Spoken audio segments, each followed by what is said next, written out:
Good day to all the students. My name is Einstein Pilasankaran. Today our IB lesson is about energy and crisis. It's an interdisciplinary subject that involves biology, chemistry, physics, as well environmental system. So combination of these four plus may be correlated with other subjects like geography or even history. My topic is very unique. It is about energy, which involves all of us. And again, at this moment of time, we are having some crisis throughout the whole world with this energy source.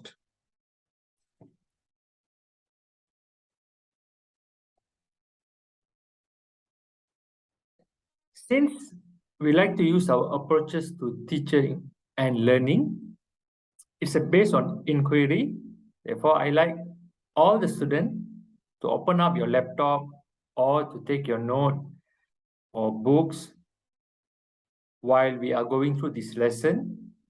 We like to have some conceptual understanding and to develop that understanding at the local and global context. And while we are doing this, I like you to always communicate to the person sitting next to you or even to me, as well to the other friends, because we want to learn from each other. And of course, end of the topic, you might have an assessment, but not for today. So before I begin, I like to share one small quote with you from Neil Armstrong.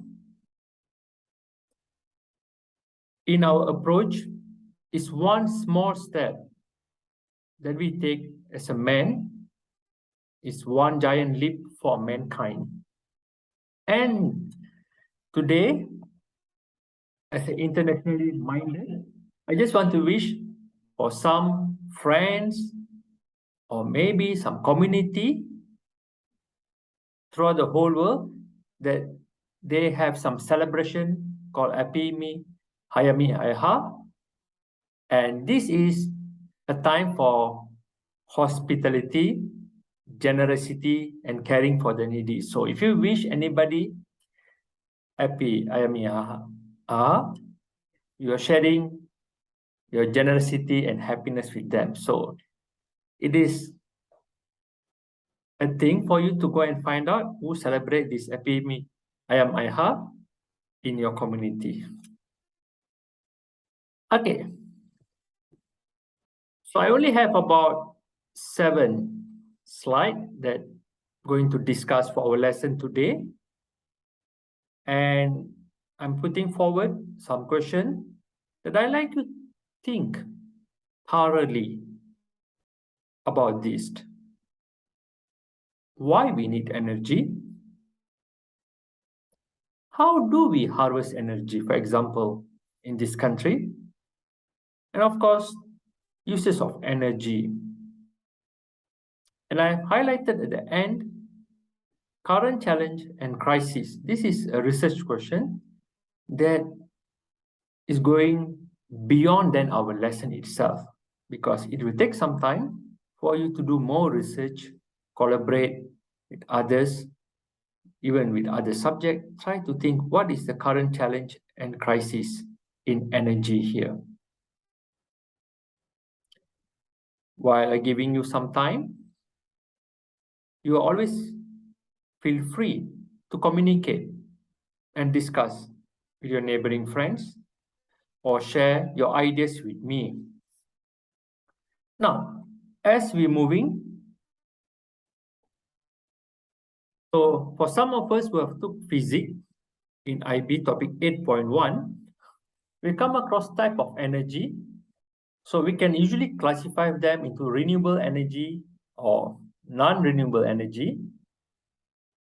And from this type of energy, I'm just going to focus in one example, and I'm going to take hydroelectric dam. So for some of us, we never seen hydroelectric dam, but for some of us, You might have come across hydroelectric dam in different countries, for example, Three Gorge in China and so forth. So our topic is about hydroelectric dam, the energy from this dam, and the crisis, an example of that. Of course, in the subsequent class, we can take other examples, for example, maybe wind or geothermal or even nuclear and discuss further. But just for today's, my first introduction lesson, we're just going to use about hydroelectric dam. Now, I'd like to try to think a bit deeper. What is the energy conversion that is occurring in this hydroelectric dam? From what type of energy to what type of energy? And what is the advantages for some countries that are using hydroelectric dam to generate the energy? And what could be the disadvantages for hydroelectric dam? As you ponder deep, you might have come across some news, some tragedies, even some example in neighboring countries or in different continents of how hydroelectric dam brings some benefits for the people or the community surrounding in those areas. At the same time, what are the tragedies that have happened due to some human negligence as well, nature? Now, when we talk about hydroelectric dam, we will come across the idea of the dam are built on some water reserve or even river. And we'll come across about water cycle in a biology.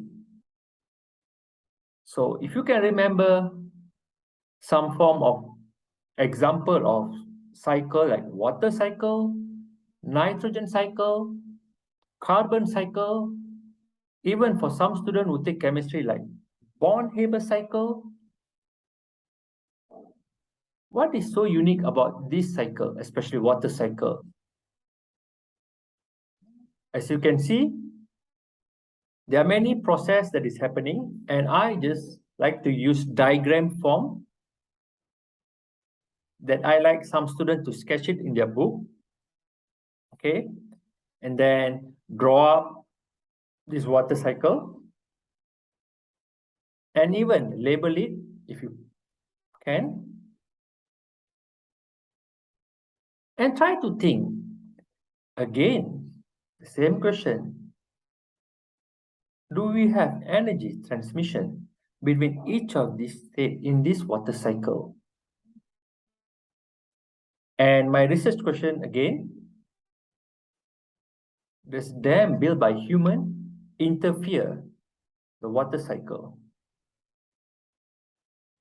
Try to think for a moment.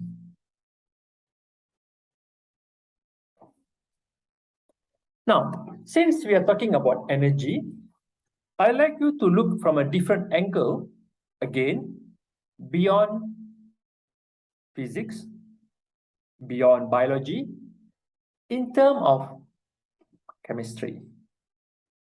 If we talk about energy, some of you are very excited today. You have large amount of energy in your body. Some of you feel a bit tired, maybe feel bored. Again, you don't have much energy. On the left, it just talk about very simple concept of energy, where we have learned this probably in year 7 science, that the changes of energy are equivalent to the changes of enthalpy or the content of energy in a system, where it changes the state of the matter, just like you. Most of you have a very low energy in the classroom while I'm teaching. You have slightly more energy in the canteen and the most energy in the school field, right after the school, because you're playing and running. Like a guess, you're moving all around the school. Some of you could have even more further and become plasma, very excited. So anyway, this is the idea of energy. And again, on the right-hand side of the diagram, you can think this concept, energy is somehow related to temperature, and one of the way to measure the energy is by measuring temperature, as it is very difficult for us to measure energy in a system unless we have to destroy the system. All right, but we understand from the first law of thermodynamics for energy that energy is conserved when we move from one matter or to another matter. We are changing the energy, either it is moving from the system to the surrounding or vice versa. We take from the surrounding and put into the system. So the diagram on the right hand side is showing two things. By absorbing energy, the solid is moving into a state of a liquid, gas, and plasma, and so on. And vice versa, when you remove those energy, again, you are removing the state. And think again, how this is connected with our water cycle, and how building a dam in this process generate different possibilities. So crisis today that I wanted to show to you, for example, we have drought in some countries, we have lack of water, therefore, as you can see, there's a lack of food, and prices of food are going up throughout the whole world. And again, on our right, it looks like our house submerged inside the water. Oh, I can see our textbooks. So we can see, on the other hand, we have countries facing devastating flood, where thousands of people have perished. Billions of funds are used now to restore the health, the hygienic, the building structure, and etc. And this is again related to our water cycle. So the last question for today's lesson that I like to leave with you, what could we contribute as a student that are learning environmental system, learning chemistry, learning biology, learning physics, learning geography, and even history? What can we contribute to this energy crisis throughout the whole world? Okay, and while you are sharing your thought with the next person sitting beside you, I like you as well, look thoroughly on the picture on the left. Okay, you can see many different people from different background, different gender, maybe different age, different community coming together with one thought of unity to make this world a better place. While we are aligning ourselves in the same manner, should understand that through unity and better understanding of each other, we can bring out a better place for tomorrow.